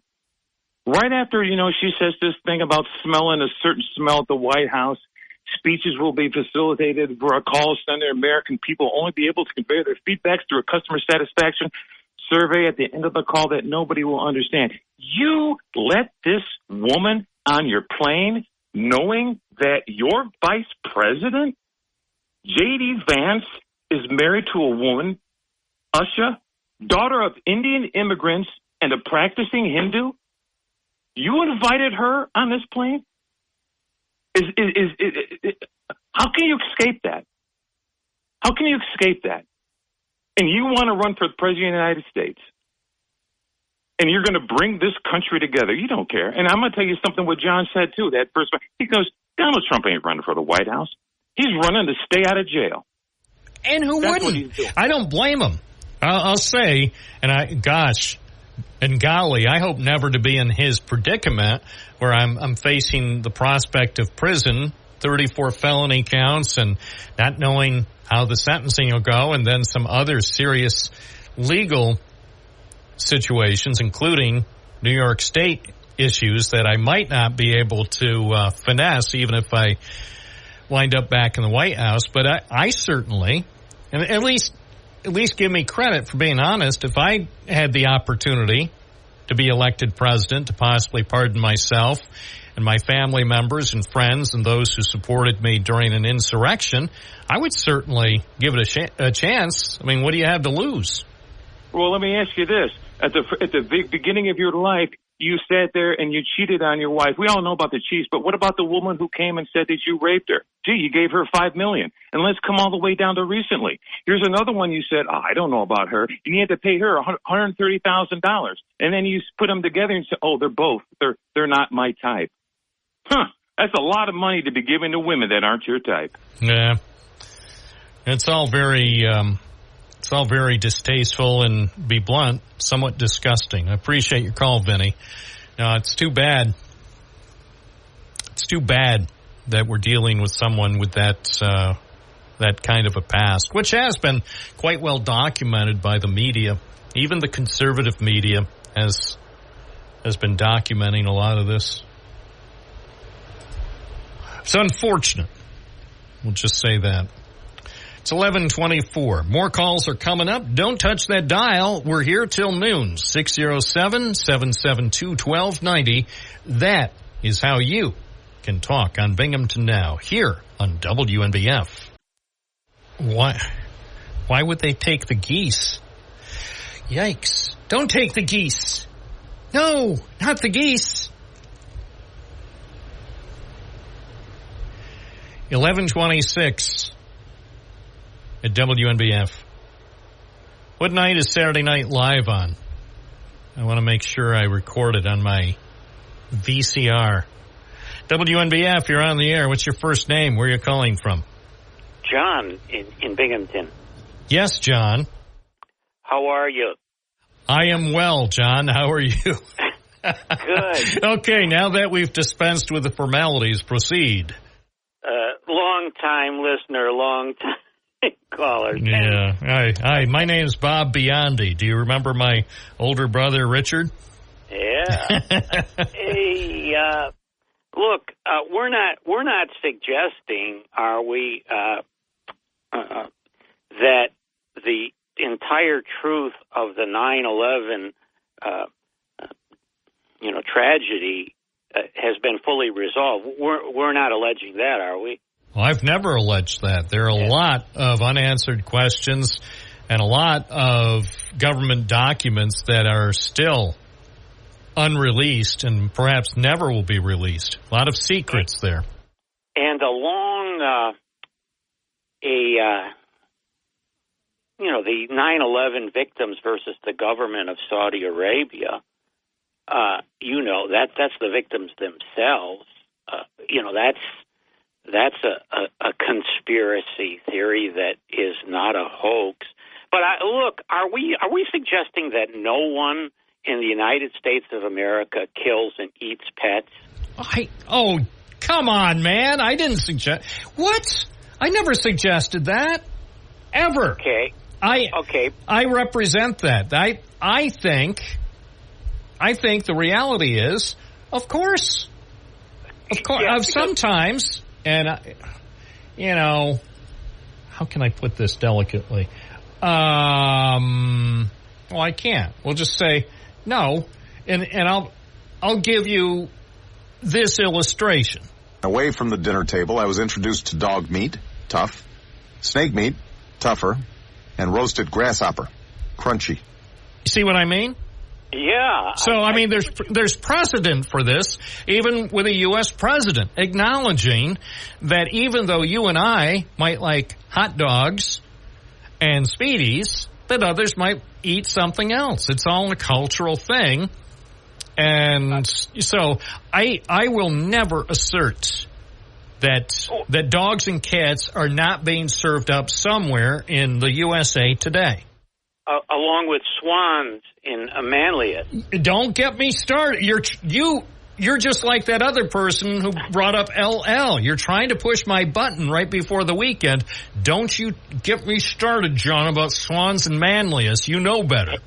Hey, let me talk about LL. Yes.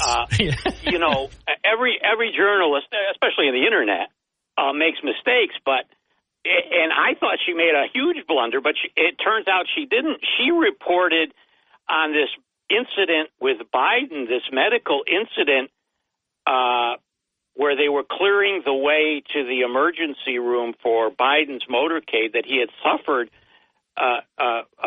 some sort of medical. Oh yeah, and then eventually the police transmission tapes were released, and I listened to them. I listened to all of the police transmissions or Secret Service transmissions that were part of the security detail from that day. I think those police recordings and law enforcement recordings don't lie. Right. Now, let me go to the federal government here 1 minute in the town of Union. The town of Union is an entitlement community. It's been so for a while, decades maybe. We warned about a city council and two people that were connected with the city government, a planner and a economic development specialist, left the city of Binghamton and went over to the town of Union, and that's when the town of Union began to get in serious trouble. Section 8 vouchers, the whole panoply. Now the town of Union is embracing it. It has no choice. Smart growth. On October 1st, there's going to be a public hearing. What is smart growth? Smart growth is the end of Endwell. People have got to understand this. Their suburban life out there, their nice little path up to the hill, go and get another couple of pork chops and put them on the grill, is coming to an end. And it's coming to an end fast with smart growth. Now, why the Republican government, the Republican office holders in the town of Union are embracing this program, been around longer, but Obama clearly stated what it's about. And you see the beginnings of it, with these apartment projects on the periphery of the town of Union. But the town of Union is targeted for destruction. And people better wake up, and they better assert local control, and they better ask these local Republican office holders why they're so hot on smart growth. All right. It might not end well. No, I think it'll end well. Well, we'll see. See what happens. Having lived in Endwell for a portion of my life, I can say I wish for the best. Of course, I wish for the best for all parts of the magnificent town of Union. 11:32 here at WNBF. Good morning. You're on the air. What's your first name? Where are you calling from? It's Joan from Binghamton. Good morning. Good morning. What's on your mind? Well, you saying that, pets could be eaten any place. My husband just happened to chime in yesterday or the day before when all this stuff was being talked about. And he's the type of person who sees a path and says, oh, I haven't been down that thing.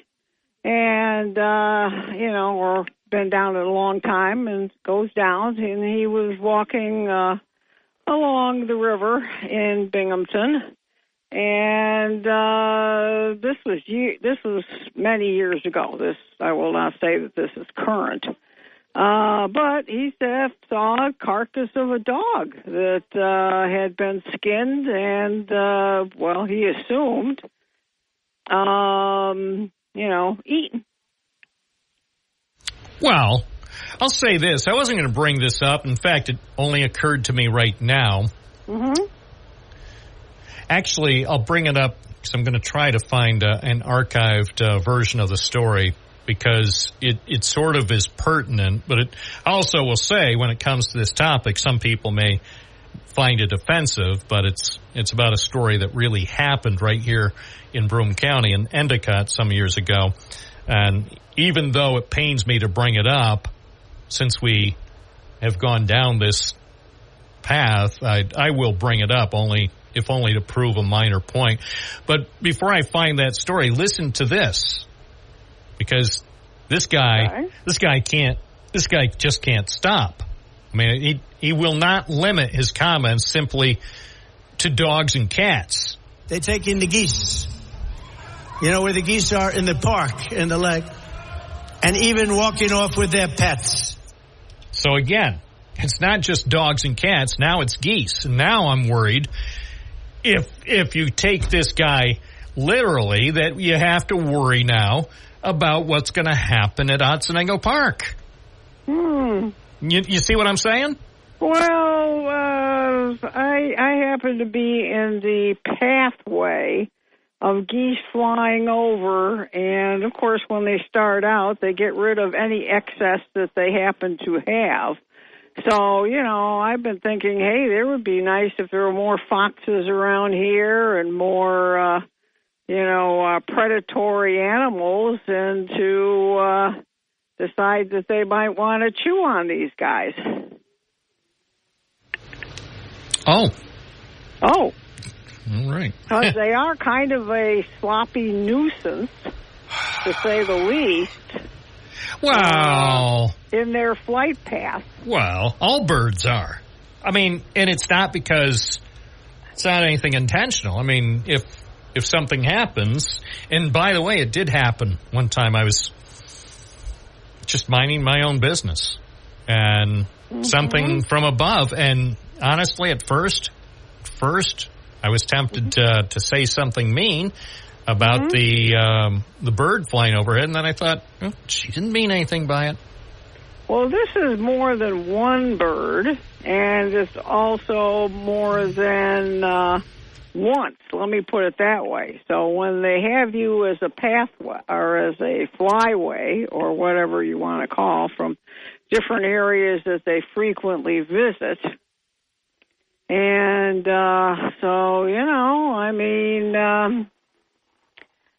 it's more than just an occasional nuisance. And it could be quite a bit of slop. All right, I finally found the story. And for those who are about to eat lunch, you probably want to look away from your radio for the next 2 minutes. Are you going to be having lunch in the next half hour? Nope. Good. All right. Look away from your radio if you're going to be having lunch. So here's a story. It goes back to 1990. So what is that? 34 years ago. An Endicott man who admitted cooking and eating a cat wound up being sentenced to jail.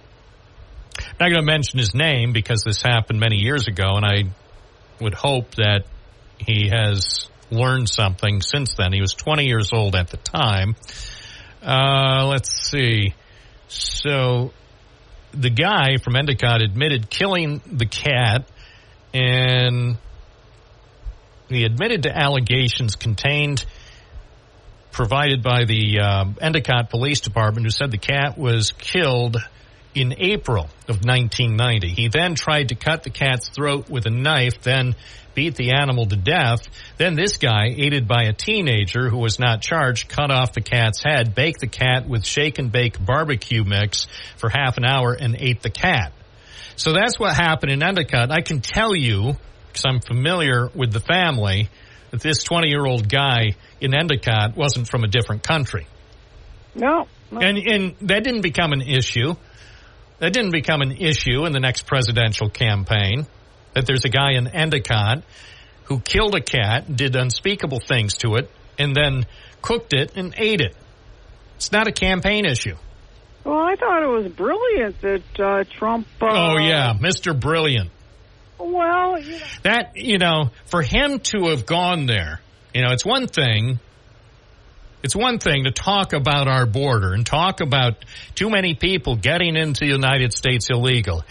And it's even appropriate to comment on a man who is believed to have killed nearly 24 people in Peru, a gang leader, how he wound up illegally in the United States and then being somehow transported from Texas to East Franklin Street in Endicott. And nobody will ask any questions about how he got from Texas, the Lone Star State.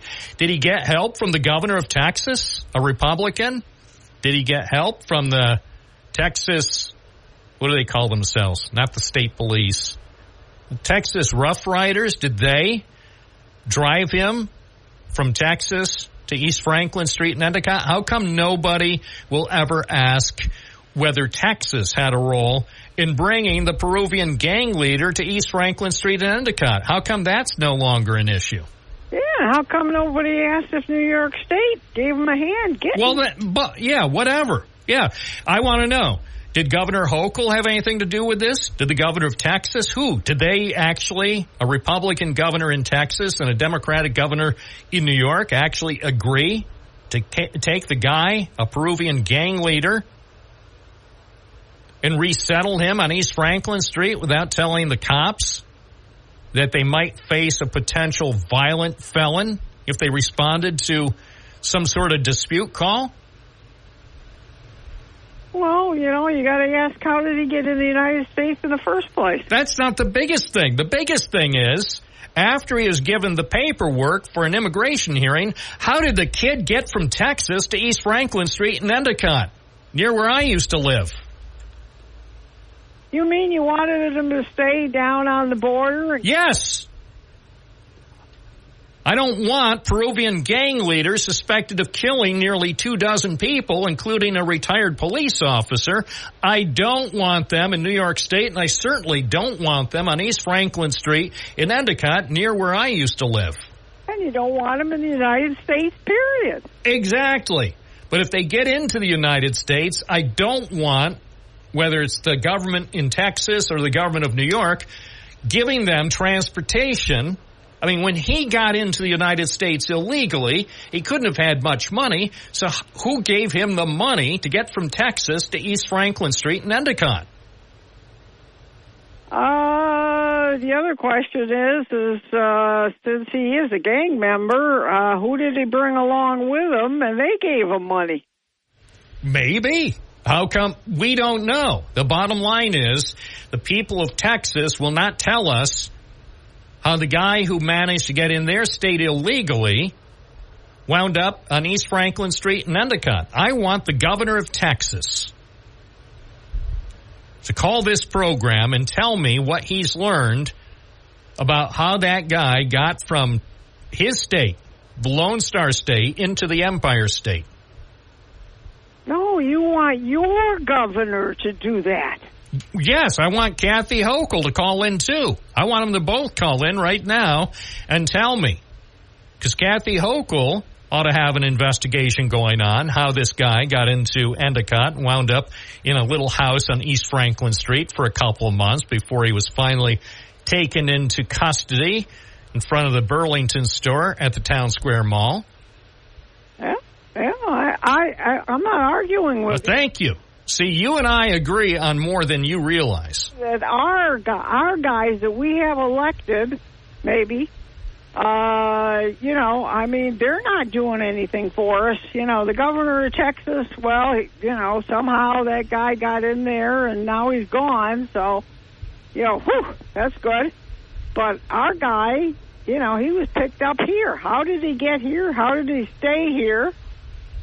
We're the ones that elect these representatives. And how come these representatives, our representatives, are not giving us information or the story, if you want to call it that?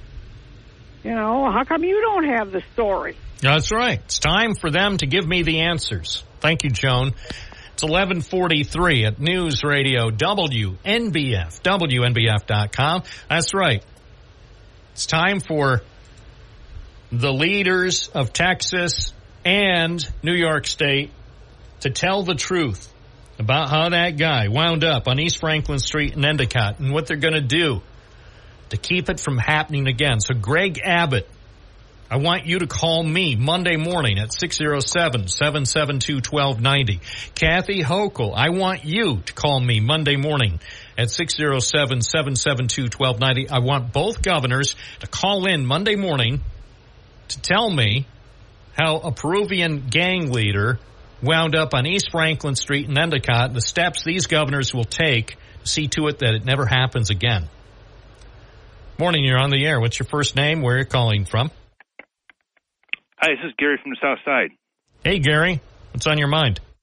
Yeah, I was watching the Chris Hayes show last night, and we're talking to Dan Goldman, congressman from downstate there, a Democrat, and they were talking about this issue in Ohio, and they brought up I checked into it, and a lot of it was false information, but I'm looking at the picture of the guy right now with the goose. He's walking with it. And this picture is posted on Mark Marlinaro's web. That web is hashtag New York 19 as tweet, I guess. And it says, Josh Rowley fought for open borders and just made our border security. The crisis, the fentanyl flooding our streets, the rapid crime, and now this is his to own. And he got this picture of this guy, and I saw Mike DeWine yesterday, the governor, and this picture is false. It actually happened in Columbus. And what they did is they did street mapping, and they found a house behind him, and anyhow, it showed up. It's in Columbus. And the whole thing is made up, but the conversation was that this Mark Molinaro is not a moderate. He's a MAGA. And he put this story on his tweet thing there, and it's wrong. It didn't take me long to figure out that the information was incorrect. But he put it on there anyhow. So I think... Well, maybe he thought it was right. Well, it's the Calvin Coolidge Project was the report, and he posted it from the Calvin Coolidge Project. But it's all false. Every bit of it. Well, maybe he just thought because Donald Trump had said stuff like that it's probably going to be true. But it took me about 15 minutes to figure out whether the story was true or not. I don't know why they wouldn't research this and put it on there. It's just It's just an untruth, and I think he's very MAGA. I mean, he's... Do you think that he really supports Donald Trump? Oh, absolutely. No doubt about it. No doubt about it. They talked about it on this show last night, that he's been supporting him all the way. He's pretending to be a moderate, but he's not a moderate. All right. Well, I appreciate your call. Hope you have a good weekend. Tweet. Oh, you too. You can look up his tweet. I think it was the tweet before the tweet that you talked about it just earlier. Yeah, but I'm looking at it now. I don't see it. You don't see it? Maybe took it down. That's what I'm wondering, because yeah, it was on Twitter. It's on X.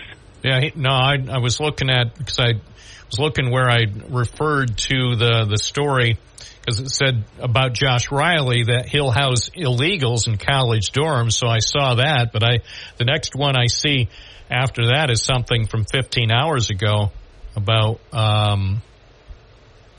Kathy Hochul announcing that she had a skin cancer diagnosis, so he may have taken that down because maybe somebody pointed out to him that there were questions. Well, they talked about it last night on Chris Hayes. Okay. I'm looking at it on the screen here. I'm looking at it right now. I can see it. Yeah. No, I appreciate the information there. I'm going to go. I think I might be going to Otsego Park this afternoon just for a walk. I hope you have a great weekend. Right. Okay. Thanks. You too. It's 11:48 at News Radio WNBF. I'm Bob Joseph on Binghamton Now. Martin from Binghamton, you're on the air. Hey, on your news at 11 o'clock, I don't know if it was said before, but that's the first time I heard it, was that he won't debate her again. Being like the little Richie Rich that he is, he's taking his ball and going home because he was TKO'd definitely by Kamala, trounced by Kamala's overtly oratory skills. You know, she would just, you lay back, you look, and you see her. And it was like when I worked at golf courses, you have people coming in and they're playing, and I can't control what people are hitting the ball or whatever, as a ranger, and you're watching them. And people are coming from out of town, guys that, spend $500-600, $400-600, and it's just a matter of hours. So you're always dealing with the public. So it's like tact, discretion, and diplomacy and facts. And, it would like, okay, so people who know how to golf, you're going to give them 15 minutes to play a hole, whatever, a foursome times 18, that's 4.5 hours. That's acceptable. But if you just stay away, you put them on the clock and you watch 25 minutes, so whatever, it's like, hey, I seen you. I seen what's going on, and that's what she did. She incorporated her skills and just absolutely just blew him away. Well, let me play, because we have a big stack of stuff, and I've used very little from the giant stack of stuff that's been prepared for me. But let me just play a 9-second morsel from this giant stack of stuff, and this is specifically where the former president makes it clear to the American people and to the people who live on planet Earth that he will not debate again. So because we've done 2 debates and because they were successful, there will be no third debate. Even his supporters are cheering that, and you know why?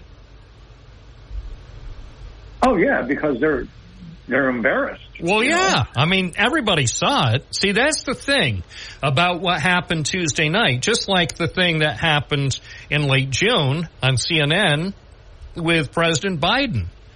You can spin it all you want. You can say anything you want. You can put out statements and excuses and stuff like that.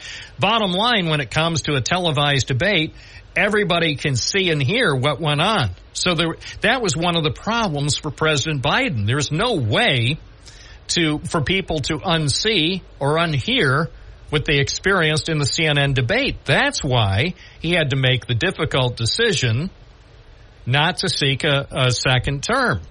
And that's why Donald Trump is realizing that everybody on the planet had the opportunity to see his stellar performance on Tuesday night on ABC. And if people want to blame Lindsey Davis and David Muir for ganging up on him, I mean, those two, trust me, those two are not as powerful as Putin or as powerful as the leader of North Korea or even as powerful as the leader of Mexico or Canada. They're just two journalists who are educated in America. They don't have that much power. So if he is afraid of answering questions, people like Lindsay Davis and David Muir, well, that raises some very serious issues in my mind.